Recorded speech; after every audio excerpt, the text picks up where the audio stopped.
अंजना, आप ऋषिवर, प्रणाम। आइए, पधारिए। पुत्री, हम यहाँ बैठने नहीं, आपको कुछ संदेश देने आए, या यदि उचित शब्दों में कहें तो सचेत करने आए। हमसे कोई भूल हुई है ऋषिवर? आपसे कोई भूल नहीं हुई अंजना, परंतु हम भी नियति के हाथों नतमस्तक हैं। कोई अशुभ समाचार है ऋषिवर? हाँ पुत्री, ये श्रावण आप सभी के लिए बड़ा अहितकारी है। आपके परिवार में बहुत बड़ा संकट आ रहा है श्रावण के साथ। क्या? किस प्रकार का ऋषिवर? आपके पूरे परिवार पर। क्या मेरे पुत्र पर भी? कदाचित। ऋषिवर, मेरे पुत्र पर कोई संकट नहीं आना चाहिए। आप तो महाज्ञानी हैं। आप ही कोई उपाय बताइए ना। हम आपको सचेत करने आए थे पुत्री। आपका परिवार इस श्रावण में संकट से जूझेगा, बस इससे अधिक हम कुछ नहीं बता सकते, क्योंकि भविष्य बड़ा ही धुंधला है। हम ये नहीं देख पा रहे हैं कि आपके परिवार में यह संकट किस प्रकार से आ रहा है। आपकी सतर्कता ही आपके परिवार का बचाव कर सकती है। किस प्रकार की सतर्कता ऋषिवर? आप अपने चारों ओर ध्यान रखिए कि क्या होने की संभावना है। अच्छा, मैं चलता हूं। राम ऋषि।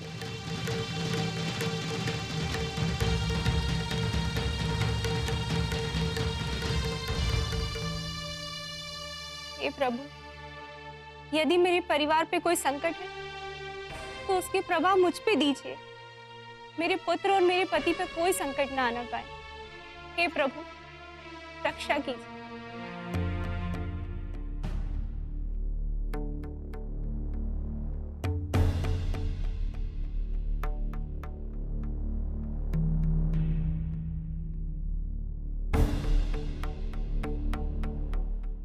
गौतम ऋषि की ज्योतिष गणना में कोई त्रुटि तो नहीं रह गई प्रभु?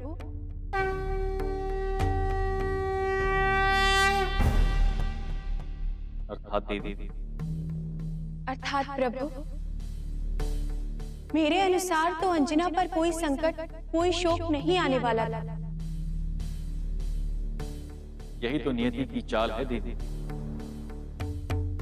जिसमें वही होता है जो विष्णु जी चाहते हैं। तो क्या आप मुझे बताने का कष्ट करेंगे प्रभु कि विष्णु जी क्या चाहते हैं? क्यों गौतम ऋषि इस प्रकार की चेतावनी अंजना को देकर गए? क्षमा करें देवी, किंतु ये हम आपको अभी नहीं बता सकते। तो ये सत्य है कि अंजना पर कोई कष्ट आने वाला है? देवी, गौतम ऋषि ने अंजना से यही कहा ना कि आपके लिए आने वाला श्रावण मास कष्टकारी।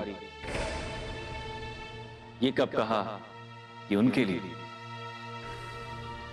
देवी, सुमेरु में आया कोई भी संकट अंजना को भी तो कष्ट ही देगा। तो प्रभु, क्या आप मुझे ये भी नहीं बता सकते ये श्रावण अंजना के लिए या उनके प्रियजनों के लिए या फिर किसके लिए सचमुच कष्टकारी है? देवी, किसी एक पर आए कष्ट से सभी को कष्ट होगा ना। अंजना की चिंता का कारण भी यही है। देवी, अंजना स्वयं कोई भी कष्ट भोग सकती है, किंतु अपने पुत्र पर आया कोई भी संकट वो सहन नहीं कर सकती। ये तो माँ की ममता होती है ना प्रभु? सत्य वचन देवी। एक आदर्श मां अपनी संतान के लिए कोई भी कष्ट भोगने को तैयार रहती है, और एक आदर्श संतान अपनी माता के लिए हर संकट का सामना कर सकता था। आपकी बातों से तो मुझे यही लग रहा है कि कदाचित हनुमान पर कोई। देवी, अभी तो हम आपको मात्र यही कह सकते हैं कि आप दर्शक बनकर इस लीला को ध्यानपूर्वक देखते जाएं। आपको स्वयं सब ज्ञात हो जाएगा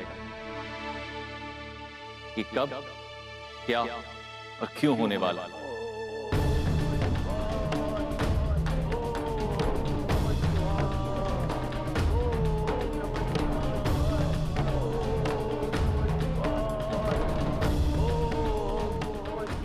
प्रभु ये स्वर तो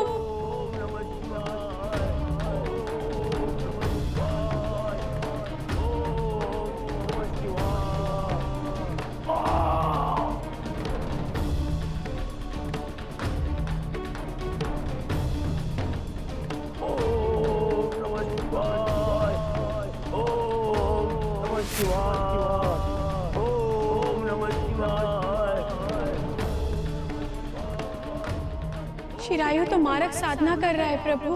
देवी, हम जानते हैं और यही हमारी भी चिंता का विषय है।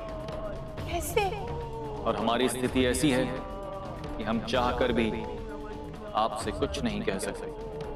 तो क्या? कुछ ना कहें देवी, बस आप इस लीला को देखते जाइए।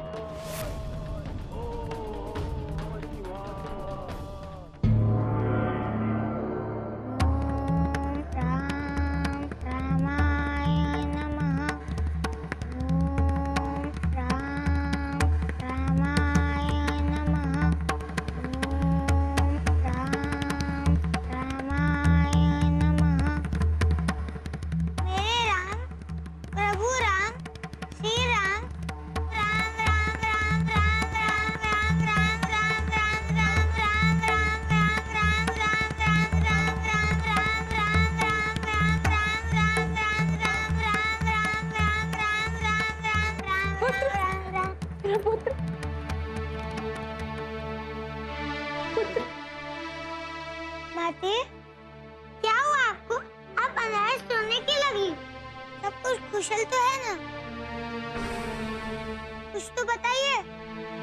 मुझे वचन दे, मुझे वचन दे कि तू मेरी आज्ञा के बिना कहीं नहीं जाएगा और एक प्रहर से पूर्व ही लौट आएगा। माते, नहीं, मुझे वचन दे। मैं वचन देता हूँ माते, किंतु कुछ तो बताइए कि हुआ क्या है? आप इतनी व्याकुल, व्यथित और चिंतित क्यों है? नहीं, तू अपने वचन से कभी फिरना मत।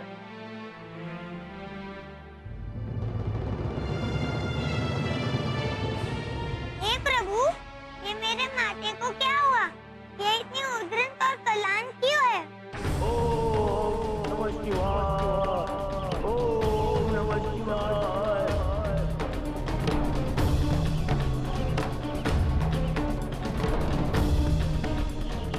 प्रभु, मेरे 5 लाख जाप पूर्ण हुए। अब मैं तुम्हें अपने दूसरे पग की आहुति दूंगा। स्वीकार करे प्रभु।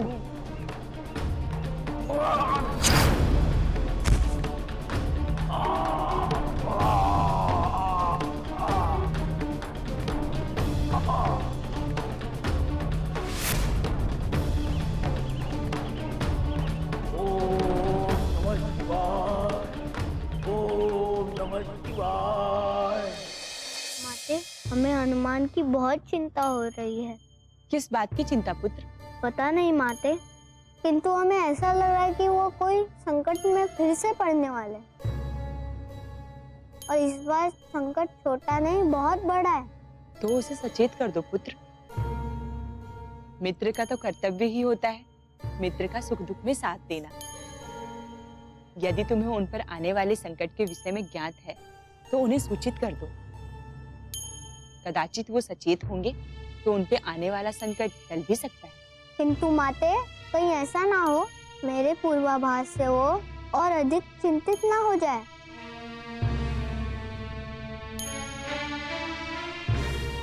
ये भी सत्य है, किंतु तुम उन्हें सचेत अवश्य कर दो। यदि वो किसी संकट में घिर जाएं, तो उनकी जिस प्रकार हो सके सहायता करना। हाँ माते, आप ठीक कहती हैं। ये तो उत्तम उपाय है। मैं मेरे मित्र की सहायता के लिए सदैव तत्पर रहूंगा।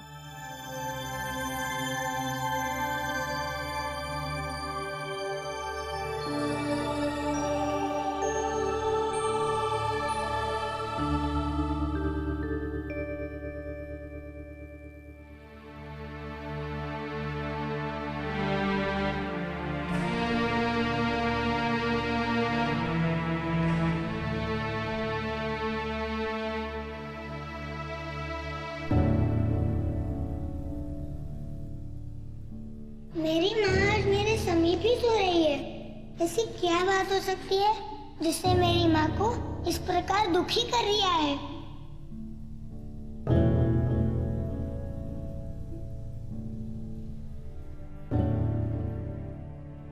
पुत्र, तुझे कैसे बताऊं कि ये माँ हमारे परिवार के लिए अनिष्टकारी है। हमें मात्र हमारी सावधानी ही बचा सकती है। यदि इस समस्या का पता होता कि वो किस रूप में आने वाली है तो कदाचित मैं चिंतित ना होती, किंतु वो संकट क्या है, कब और किस रूप में आने वाला है, ये भी मुझे नहीं पता। यदि आप किसी संकट को लेकर चिंतित हैं और मुझे बता नहीं रही है, तो मैं भी आपको वचन देता हूँ कि मैं उस संकट को समाप्त कर दूंगा। मैं आपको दुखी नहीं देख सकता माते।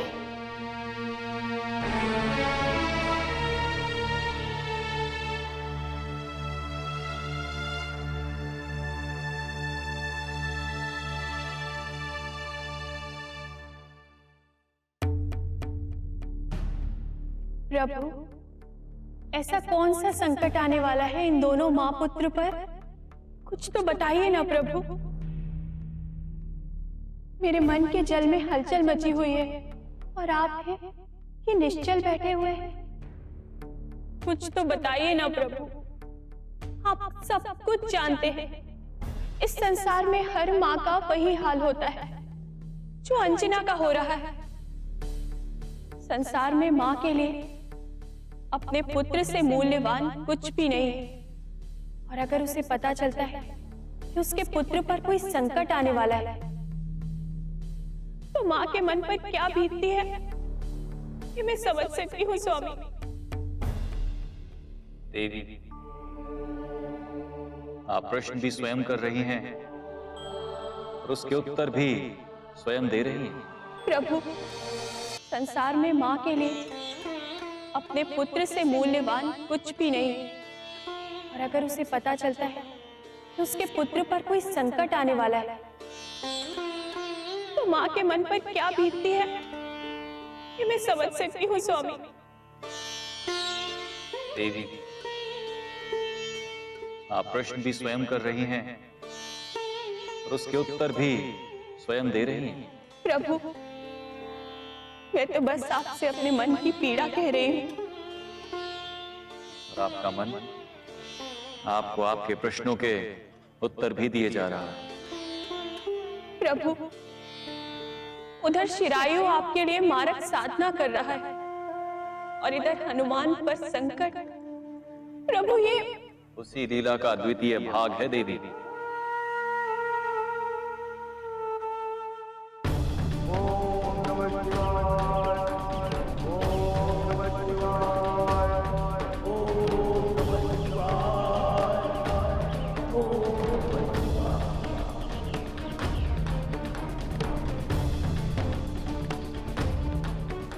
मेरी साधना के 7 कोटि 50 सहस्त्र जाप पूर्ण हुए प्रभु, और आप प्रसन्न नहीं हुए अभी तक। मेरी देह से तीसरी आहुति स्वीकार करे प्रभु, स्वीकार करे, स्वीकार करे प्रभु।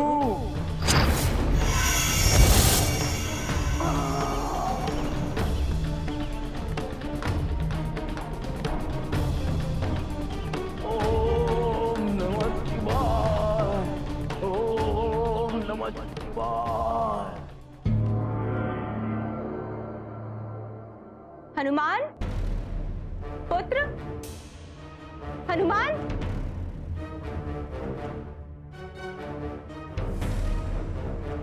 हनुमान,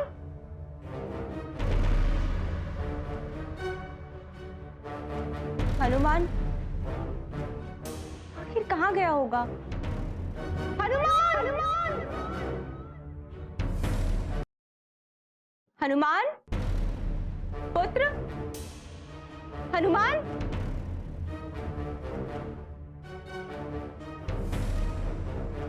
हनुमान,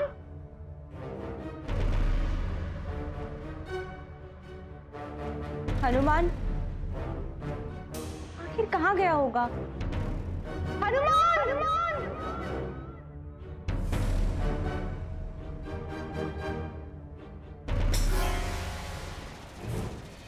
पुत्र सब समय बदमाशी। अरे राजकुमार, आप प्रभु पे अर्पित करने के लिए बेलपत्र और पुष्प लेने स्वयं चले गए?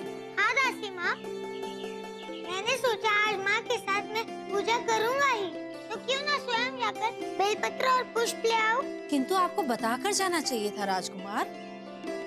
महारानी आपके लिए चिंतित हो रही हैं। किंतु जब हम वन गए थे तो माता सो रही थी ना। उनसे आज्ञा लेने हेतु उनकी निद्रा तो भंग नहीं कर सकता था ना। ये तो सत्य कहा आपने। अच्छा, अब शीघ्रता से जाइए, महारानी मंदिर में है। जी दासी माँ। चल अब।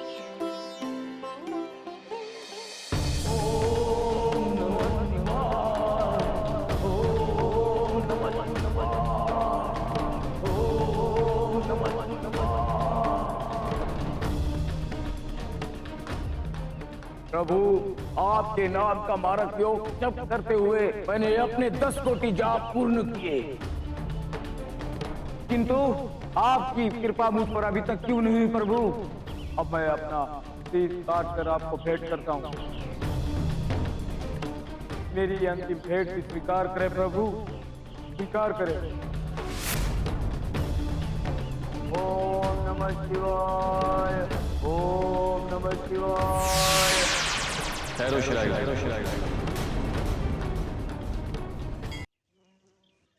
प्रभु, हाँ शिरायु, हम तुम्हारी तपस्या से प्रसन्न है वत्स।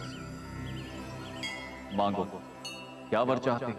वचन दे नाथ, वचन दे, आप मुझे मनवांछित फल देंगे। ऐसा वचन तो मैं नहीं दे सकता वत्स, किंतु तुम्हारी एक इच्छा अवश्य पूर्ण करूंगा। कहिए, क्या चाहते हैं आप? हनुमान की मृत्यु। नहीं शिरायु, मैं आपको हनुमान की मृत्यु का वरदान नहीं दे सकता। यदि आपकी कोई अन्य इच्छा है तो अवश्य करो। लोकी होकर आप मेरी एक छोटी इच्छा नहीं पूर्ण कर सकते हो प्रभु? मैंने आपके दर्शन पाने के लिए इतना तप किया, और मैंने दर्शन दिए वत्स, किंतु किसी एक जीव की इच्छा की पूर्ति के लिए मैं किसी अन्य जीव को मृत्यु का वरदान नहीं दे सकता। तो आप मुझे इस प्रकार का कीड़ा बना दीजिए जिसका विष आपके हलाहल जैसा हो।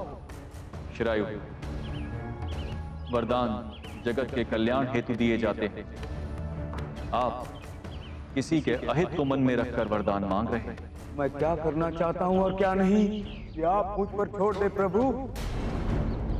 यदि आप मुझे ये वर नहीं दे सकते तो मैं अपना शीश आपके चरणों में भेंट करता हूँ और मुक्ति पाता हूँ इस मिथ्या से कि प्रभु शिव बिना पक्षपात किए वर देते हैं। ठहरो शिरायु, आप नहीं जानते, ये वरदान आपकी मृत्यु का कारण भी बन सकता है। इसीलिए हम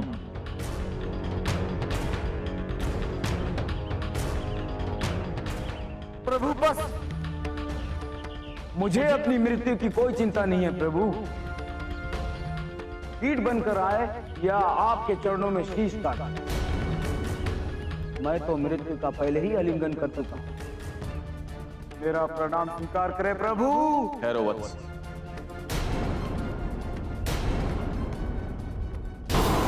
प्रभु बस मुझे अपनी मृत्यु की कोई चिंता नहीं है प्रभु। कीट बनकर आए या आपके चरणों में शीश काटा, मैं तो मृत्यु का पहले ही आलिंगन कर चुका हूं। मेरा प्रणाम स्वीकार करे प्रभु। ठहरो वत्स,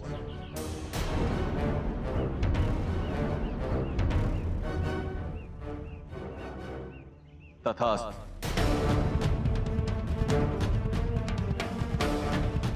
आपकी इच्छा के अनुसार अब से तृतीय पहर में आप हलाहल के 1% तीव्रता वाले कीट में परिवर्तित हो जाएंगे। धन्यवाद प्रभु, मुझे पता था कि आप मेरी इच्छा अवश्य पूर्ण करेंगे। मैं कृतज्ञ हो गया प्रभु, कृतज्ञ हो गया। आपको कोटि कोटि नमन मेरा। अपना ध्यान रखिए चिरायु। और प्रयत्न करिए कि मन से वैर निकल जाए।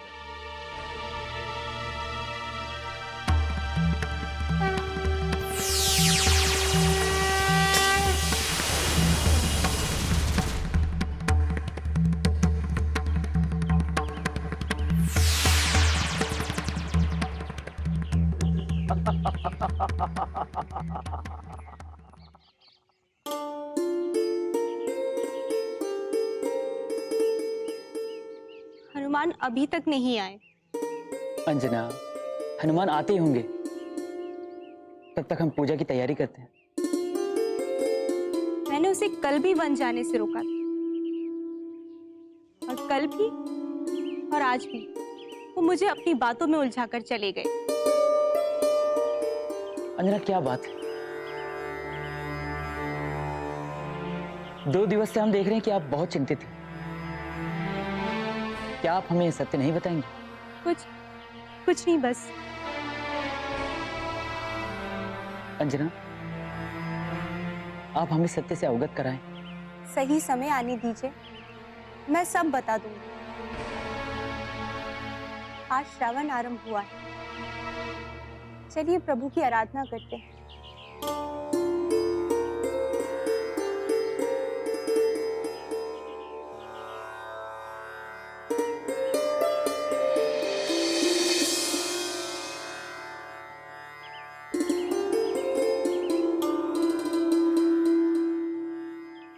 माँ, मैं बेलपत्र और पुष्प ले आया हूँ। पुत्र, आओ, आज तुम प्रभु को दुग्ध स्नान कराओ। ठीक है माते।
पुत्र, अब तुम प्रभु को जलाभिषेक करो।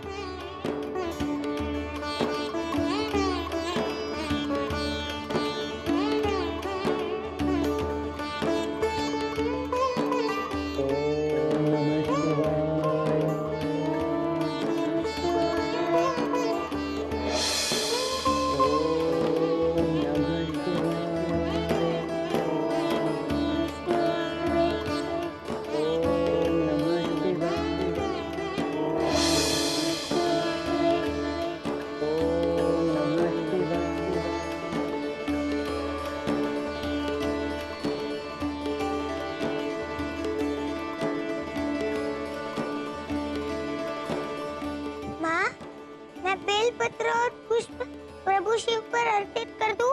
हाँ हाँ पुत्र, आप प्रभु को बेल और पुष्प अर्पित कीजिए।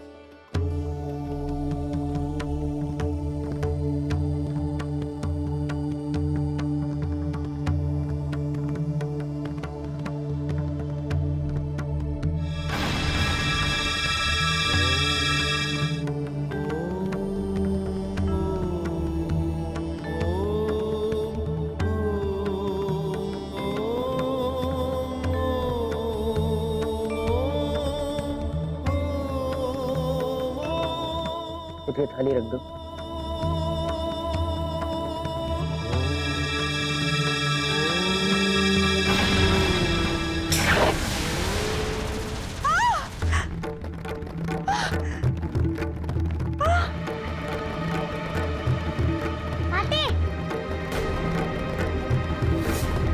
अंजना, अंजना, क्या हुआ? अंजना,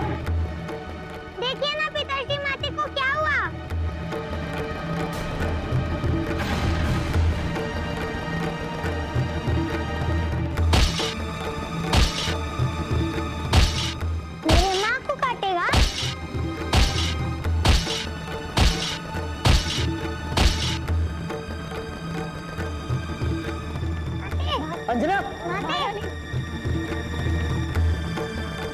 आंखें खोलो माते, आंखें खोलो। अंजना, महारानी, अंजना, माते, पिताश्री देखिए ना माते को क्या हुआ। आंखें खोलो माते, आंखें खोलो। अंजना।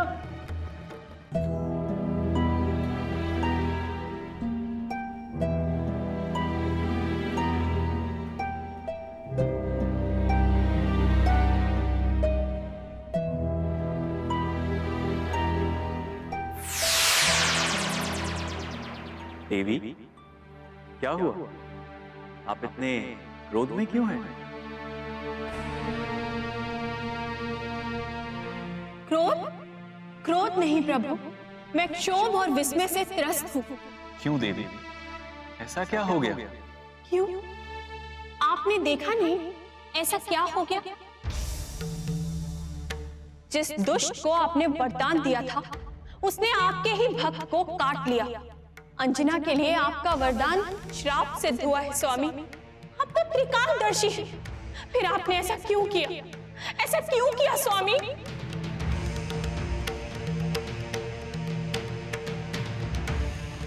देवी, हमने आपसे कहा कि आप चिंतित ना हो, बस इस लीला का दर्शक बन के आनंद लेते जाइए।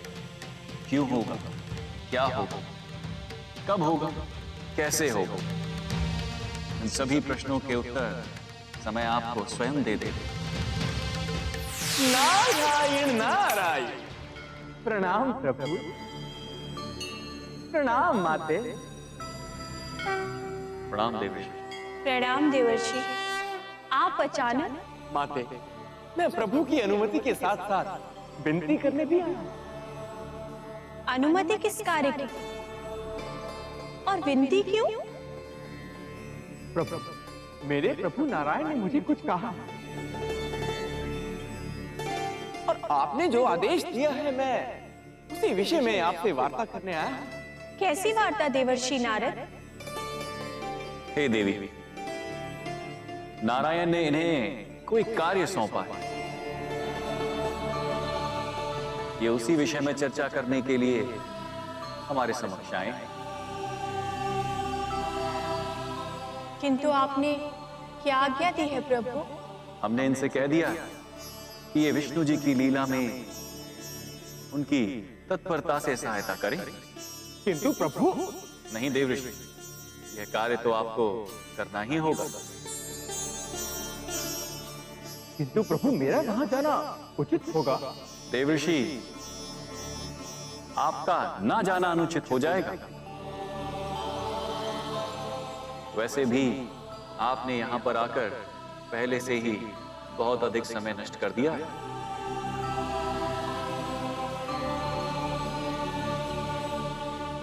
अब तक तो आपको सुमेरु में होना चाहिए। किंतु प्रभु, मैं किंतुओं और परंतुओं के भेद में ना पड़े। समय की सीमा मत लांघिए। विष्णु जी ने जो कार्य सौंपा है उसे पूर्ण कीजिए। हम आपकी कोई सहायता नहीं कर सकते। जी प्रभु, अब तो मुझे भी लग रहा है कि मैंने यहां आकर केवल समय नष्ट ही किया। मुझे आज्ञा दें प्रभु। प्रणाम प्रभु, प्रणाम माते। नारायण नारायण।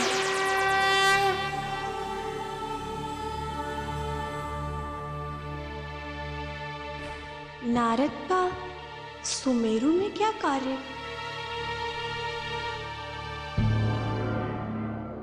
आप ठीक हो जाएंगे माते। माते, आप ठीक हो जाएंगे। माते, आप ठीक हो जाएंगे जल्दी। प्रणाम महाराज। प्रणाम राजवीर जी। प्रणाम राजवीर जी। प्रणाम। राजवीर जी, ये देखिए ना।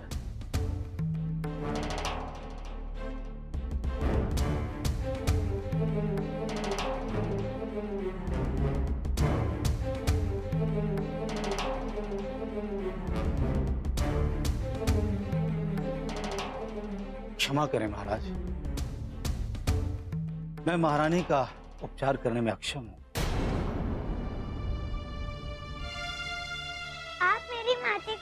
स्वीकार क्यों नहीं कर सकते? हनुमान, मेरे पास इस विष का कोई तोड़ नहीं है। महारानी पर जिस प्रकार के विष का प्रभाव है वो अत्यंत ही तीव्र है। मैंने अपने जीवन काल में इस प्रकार का विष कभी नहीं देखा। इन पर दी हुई कोई भी औषधि महारानी की स्थिति पर किसी भी प्रकार का प्रभाव नहीं करेगी। तो क्या राज्यवीर जी अंजना इसी प्रकार? नारायण नारायण। प्रणाम नारद जी। प्रणाम नारद जी। ऐसा नहीं है महाराज केसरी, इस विष का उपचार है। हाँ महाराज केसरी। यदि मेरे माते को बचाने का कोई उपाय है तो कृपया मुझे बताइए देव ऋषि। नारायण नारायण। देव चिकित्सक धन्वंतरी हनुमान। हाँ हनुमान, केवल देव चिकित्सक धन्वंतरी है जो इस विष की काट अवश्य जानते हो। इस विष का उपचार है। हाँ महाराज केसरी। यदि मेरे माते को बचाने का कोई उपाय है तो कृपया मुझे बताइए देव ऋषि। नारायण नारायण। देव चिकित्सक धन्वंतरी हनुमान। हाँ हनुमान, केवल देव चिकित्सक धन्वंतरी है जो इस विष की काट अवश्य जानते हो। मैं अभी जाकर धन्वंतरी जी को लेकर आता हूँ। मुझे आज्ञा दे पिताश्री। हाँ पुत्र, अब जाइए।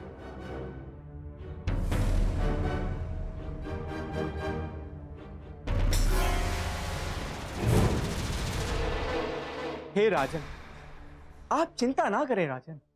जो भी होगा प्रभु नारायण की इच्छा से कुशल ही होगा। तो क्या मुझे आज्ञा है महाराज? आज्ञा। प्रणाम।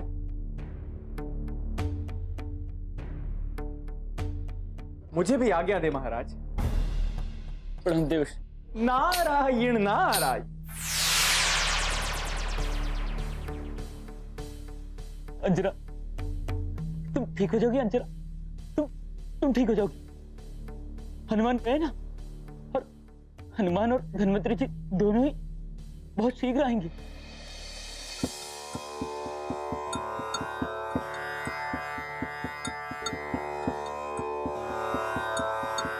प्रणाम देव चिकित्सक। ओ हनुमान, आओ आओ पुत्र, आओ। हमारे समक्ष आने का प्रयोजन? हाँ धन्वंतरी जी, मेरे आने का प्रयोजन है। माते और हम सब जब प्रभु शिव की उपासना कर रहे थे तब उनके पैर पर एक अद्भुत सा दिखाई देने वाला एक कीट ने उन्हें डस लिया है। आओ आओ पुत्र, आओ। हमारे समक्ष आने का प्रयोजन? हाँ धन्वंतरी जी, मेरे आने का प्रयोजन है। माते और हम सब जब प्रभु शिव की उपासना कर रहे थे तब उनके पैर पर एक अद्भुत सा दिखाई देने वाला एक कीट ने उन्हें डस लिया है। राजवैद्य का कहना है कि उसके डंक से निकला विष बहुत ही तीव्र है। मेरी माता की स्थिति बहुत ही गंभीर है। कृपया आप चलकर उन्हें कोई औषधि दें और मेरे माता के प्राण बचा लें। मैं नवीन औषधि तैयार करके तुम्हें आ जाऊंगा पुत्र। नहीं, आप मेरे साथ अभी चलिए। मेरी माँ पर विष का प्रभाव बढ़ते ही जा रहा है और वो अभी तक अचेत है। मुझे उनकी बहुत ही चिंता हो रही है। चलिए धर्मंत्री जी, आप अभी चलिए, मेरे साथ चलिए। पुत्र, मेरी स्थिति को समझो। श्रावण माह में कई प्रकार की व्याधियां जन्म लेती है। समस्त संसार का कल्याण करने के लिए मैं एक नवीन औषधि तैयार कर रहा हूं। जैसे ही औषधि तैयार हो जाएगी, मैं चरक को बताकर सुमेरु आ जाऊंगा। और तब तक मेरी माते को कुछ हो गया तो उसका उत्तरदायक कौन होगा बताइए? आप तो जनमानस के स्वास्थ्य के रक्षक हैं। आपको मेरे माँ के प्राण बचाने के लिए मेरे साथ चलना ही होगा। मैं अपने परियों को बीच में छोड़कर मैं कैसे जा सकता हूँ हनुमान? आप अभी जाओ, मैं वचन देता हूँ। मैं औषधि की विधि तैयार होते ही औषधि की विधि चरक को बताकर सुमेरु आ जाऊंगा पुत्र। आप अभी जाओ।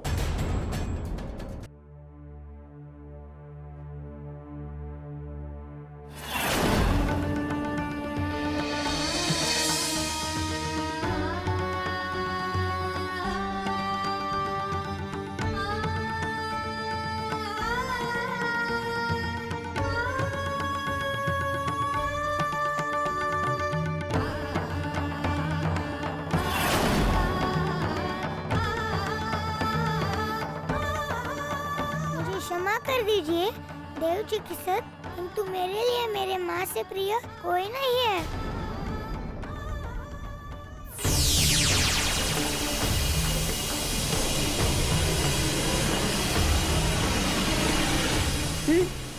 ये क्या कर रहे हो हनुमान? ये सही नहीं कर रहे हो हनुमान। मनुष्य समाज के कल्याण को छोड़कर एक जीवन की भी सही नहीं सोच रहे हो। ये अनुचित है, ये अनुचित है। ये आप सही नहीं कर रहे हो। मुझे छोड़ दीजिए हनुमान, मुझे छोड़ दीजिए।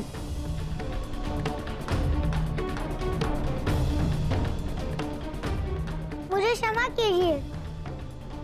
ये अनुचित है। जय श्री राम।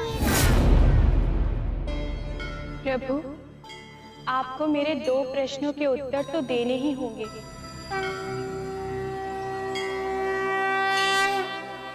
देवी, यदि आपके प्रश्नों के उत्तर हमारे उत्तर देने की सीमा में हुए तो हम अवश्य देंगे। प्रश्न करें। प्रभु, क्या आपने देवर्षि नारद को हनुमान की सहायता के लिए भेजा है या फिर किसी और कार्य से? और दूसरा प्रश्न? और दूसरा ये कि हनुमान ने धन्वंतरी को बिना उनकी इच्छा के अयूर लोक से लाकर उचित किया है या अनुचित? क्षमा करें देवी, किंतु आपके प्रथम प्रश्न का उत्तर हम नहीं दे सकते। प्रभु, आपको मेरे 2 प्रश्नों के उत्तर तो देने ही होंगे।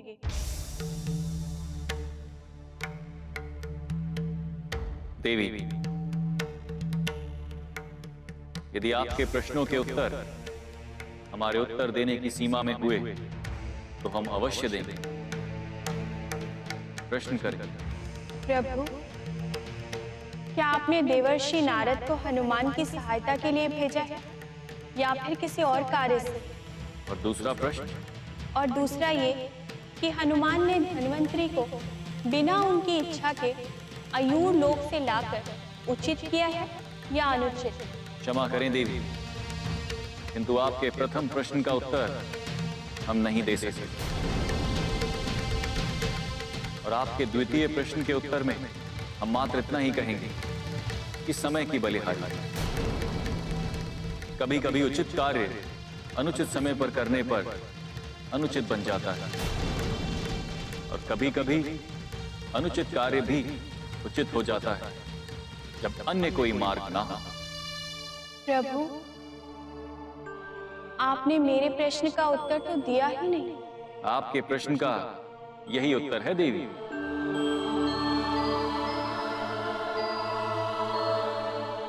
बेचारी अंजना, किसी और के भाग्य का लिखा उसे भोगना पड़ रहा है। अंजना, अंजना आप धैर्य रखिए। हनुमान धन्वंतरी जी को लेकर आते ही होंगे। अब चिंता ना करें अंजना। हनुमान, इस प्रकार मुझे यहाँ बंदी बनाकर लाने के लिए मैं तुम्हें दंडित कर सकता हूँ। मैं हर दंड भोगने के लिए तैयार हूँ देव चिकित्सक। बस आप एक बार मेरी माता की स्थिति देख लीजिए। देखिए तो किस हाल में है वो। नारायण नारायण। देव ऋषि, हनुमान मुझे बंदी बनाकर यहाँ लाए। ऐसे में इनकी सहायता करनी चाहिए या नहीं? धन्वंतरी जी, इस समय आपको केवल वही करना चाहिए जो एक देव चिकित्सक होने के नाते आपका प्रथम कर्तव्य है। देव ऋषि, मैं श्रावण मास में आने वाले रोगों के लिए नवीन औषधियां तैयार कर रहा था। बात एक जीवन की नहीं, शास्त्रों जीवन की। अब आप बताइए, क्या मैं अपना चिकित्सक धर्म नहीं निभा रहा था? आप मेरी माता का उपचार कर दीजिए, उसके बाद आप जो भी दंड देंगे मुझे स्वीकार है। इतने कठोर मत बनिए धन्वंतरी जी।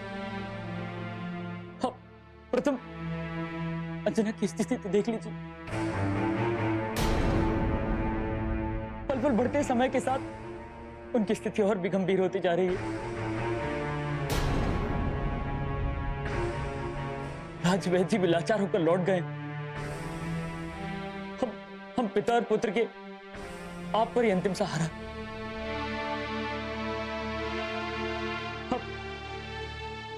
आप अंजना को देखिए।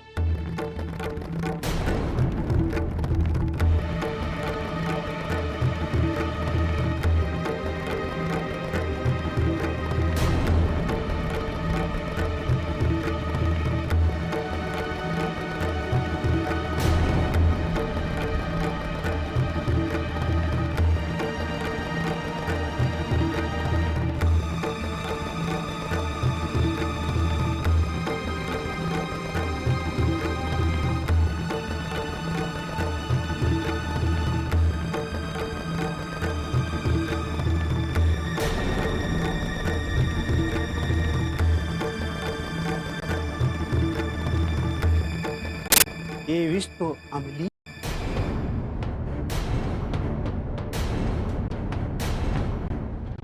ऐसा विष तो प्रकृति में किसी भी जीव में नहीं पाया जाता। किंतु माते को एक कीट ने दस्त मारा था ना?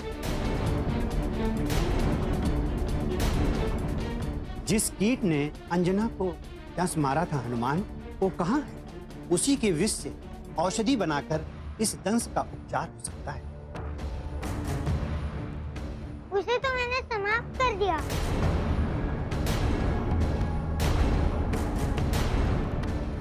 आपने उसे समाप्त कर दिया?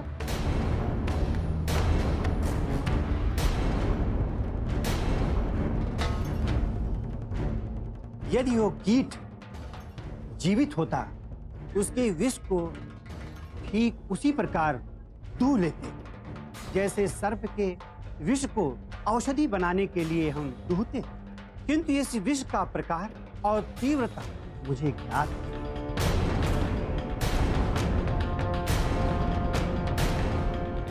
इतना मैं अवश्य कह सकता हूँ, दंश से लेकर अभी तक जो समय व्यतीत हुआ है, उसमें यदि इस विष का इतना प्रभाव हो गया है, तो कदाचित ये विष 30 दिवस के अंदर अंजना के मस्तक तक पहुंच जाएगा।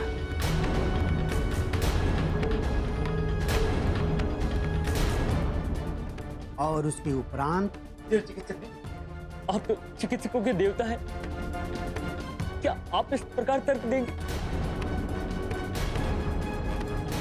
आप उन्हें एक बार देखिए तो सही।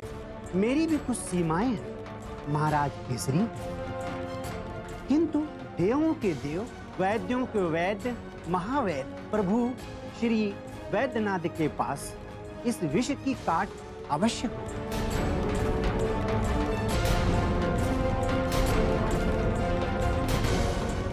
जब वो हलाहल जैसे गरल से पूरे ब्रह्मांड को बचाने का मार्ग जानते हैं, तो इस विष की काट बताना उनके लिए एक तुच्छ सा प्रयास होगा।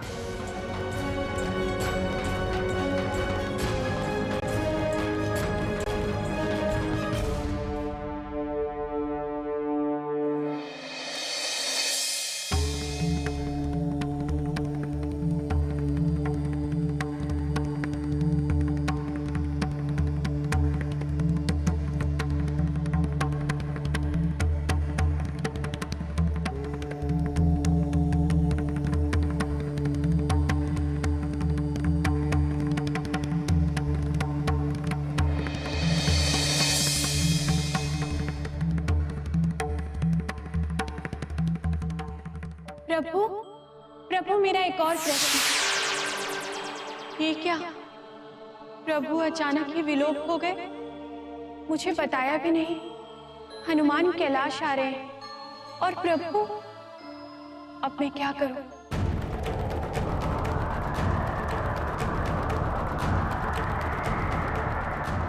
मुझे शीघ्र अतिशीघ्र कैलाश पहुंच के प्रभु से सहायता मांगनी चाहिए।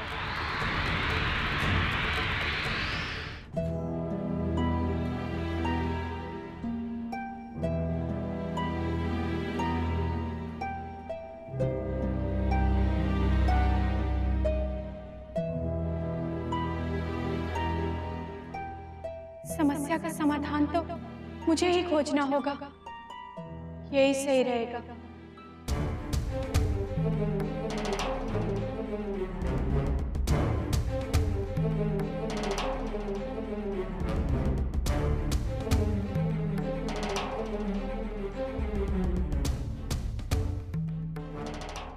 शिव जी के सिवा कोई और उपाय नहीं है।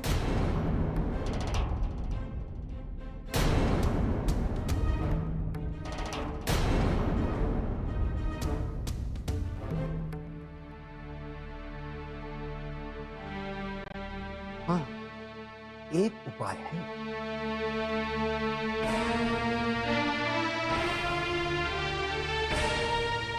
उपाय है, किंतु कठिन है। कठिन? हाँ। कठिन? हाँ राजन। धन्वंतरी जी, आप मुझे सिर्फ वो मार्ग बताएं। मैं अपनी पत्नी के जीवन के लिए कुछ भी कर सकता हूँ। नहीं राजन, वो उपाय ऐसा है जिसे मात्र पीड़ित का अंश ही पूर्ण कर सकता है। पीड़ित का अंश?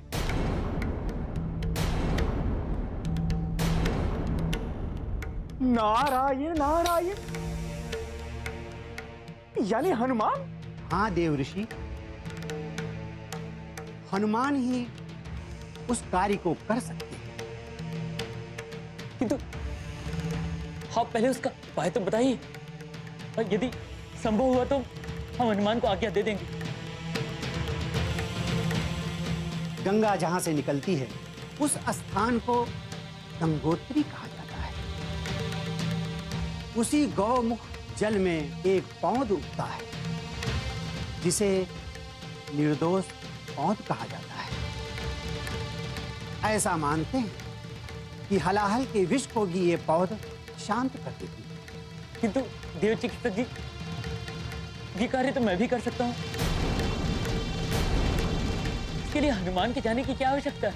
इस पौध की विशेषता यही है राजन, विष के प्रभाव में आया व्यक्ति ही इसे निकाल सकता है, या वो जिसमें पीड़ित का अंश हो। किंतु अंजना इस स्थिति में नहीं है। नारायण नारायण, और हनुमान में अंजना का अंश है महाराज। यदि हनुमान द्वारा भी निर्दोष पौध लाया जाए तो अंजना की देह पर विष का प्रभाव समाप्त हो जाएगा। हाँ देव ऋषि। नारायण नारायण, किंतु वो पौध श्रावण में ही उगती और वो भी 100 वर्षों में एक बार। इसलिए मैं निश्चित नहीं हूं कि हनुमान को इतनी दूर भेजकर भला होगा या नहीं।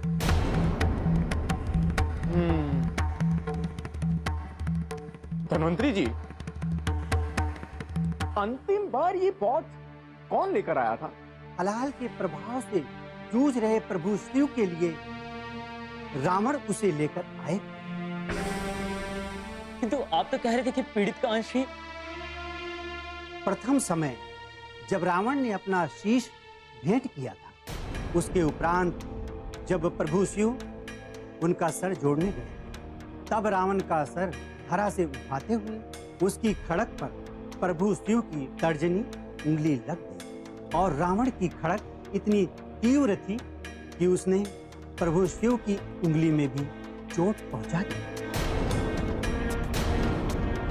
शिव जी की उंगली से बहता रक्त रावण की ग्रीवा से बहते रक्त में जा मिला। इसलिए रावण ने कांवड़ का निर्माण कर लंका से गौमुख और गौमुख से कैलाश तक की पद यात्रा करके प्रभु शिव को शांति प्रदान की। मैं स्वयं रावण से जाकर एक गुप्त ज्ञान लेकर आया था। नारायण नारायण, ये बात तो हनुमान को जी की उंगली से बहता रक्त हनुमान की ग्रीवा से बहते रक्त में जा मिला। इसलिए रावण ने कांवड़ का निर्माण कर लंका से गौमुख और गौमुख से कैलाश तक की पद यात्रा करके प्रभु शिव को शांति प्रदान की। मैं स्वयं रावण से जाकर एक गुप्त ज्ञान लेकर आया था। नारायण नारायण, ये बात तो हनुमान को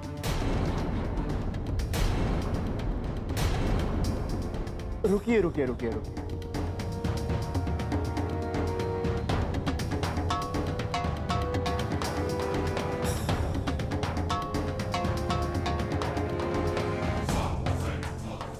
धन्वंतरी जी, यदि रावण द्वारा लाई गई कांवड़ से गणना की जाए,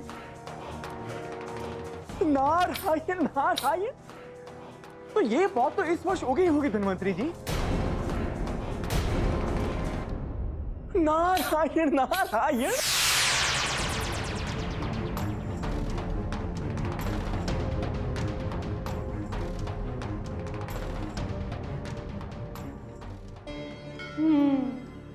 तो ये उपाय है अंजना को बचाने का। कदाचित प्रभु मुझे इस उपाय का मार्ग बनाना चाहते थे। प्रणाम माते। प्रणाम हनुमान। आओ हनु। माते, अब कुछ चिंतित लग रही है। नहीं, कुछ नहीं पुत्र। अपने आने का प्रयोजन बताइए। आप तो सब जानती हैं माते। मेरी माता का स्वास्थ्य, मैं तो प्रभु से उनके लिए प्रार्थना करने आया हूँ कि वो कोई मार्ग बता दे, किंतु प्रभु कहाँ है माते? किंतु मुझे ज्ञात नहीं हनुमान। प्रभु अचानक ही विलोपित हो गए। वो या तो कहीं किसी की सहायता के लिए या किसी को वरदान देने के लिए ही गए होंगे। तो क्या मेरी माता का उपचार नहीं हो सकता माते? होगा हनुमान, अवश्य होगा। प्रभु कहाँ है माते? किंतु मुझे ज्ञात नहीं हनुमान। प्रभु अचानक ही विलोपित हो गए। वो या तो कहीं किसी की सहायता के लिए या किसी को वरदान देने के लिए ही गए होंगे। तो क्या मेरी माता का उपचार नहीं हो सकता माते? होगा हनुमान, अवश्य होगा। धैर्य रखिए पुत्र। नारायण नारायण, प्रणाम माते। प्रणाम देवर्षि। प्रणाम नारद जी। देवर्षि, आप तो... हाँ माते, मैं सुमेरु में ही था, किंतु मुझे एक ऐसी सूचना मिली कि मुझसे रहा नहीं गया माते, और मैं हनुमान को वो सूचना देने हेतु चला आया माते। कैसी सूचना देवर्षि? हनुमान, चिंता ना करो हनुमान, आप चिंता ना करें। उस विष का काट है। हाँ हनुमान, धन्वंतरी जी ने अभी अभी महाराज केसरी को उसका उपाय बताया है। देव ऋषि, क्या उपाय है? उस विष को जो भी काट है, मैं अवश्य लेके आऊंगा। मेरी माता का प्राण बच जाए, मुझे इससे अधिक और कुछ नहीं चाहिए। कुछ नहीं, कुछ भी नहीं। बताइए ना देवर्षि, क्या करना होगा? कहाँ जाना है मुझे? किंतु हनुमान वो... अब किंतु परंतु छोड़िए देवर्षि। आप हनुमान को उपाय बताइए। माते, वो सब तो ठीक है, किंतु हनुमान अभी एक बालक है माते। और मैं कुछ भी करूंगा देवर्षि। देवर्षि, आप बस मुझे मेरी माता के प्राण बचाने का उपाय बताएं। नारायण नारायण। तो सुनो हनुमान, बात उस समय की है जब समुद्र मंथन चल रहा था। सभी रत्नाधिक निकलने के पश्चात और अमृत निकलने से पूर्व संपूर्ण ब्रह्मांड को समाप्त कर देने की शक्ति रखने वाला एक विष भी मंथन से निकला था हनुमान। माता ने मुझे बताया है उस विष का नाम हलाहल था और प्रभु ने उसे अपने कंठ में धारण करके पूरे ब्रह्मांड की रक्षा की थी। ये तो मुझे पता है देवर्षि, किंतु इसका मेरी माता से क्या संबंध है? संबंध है हनुमान, संबंध है।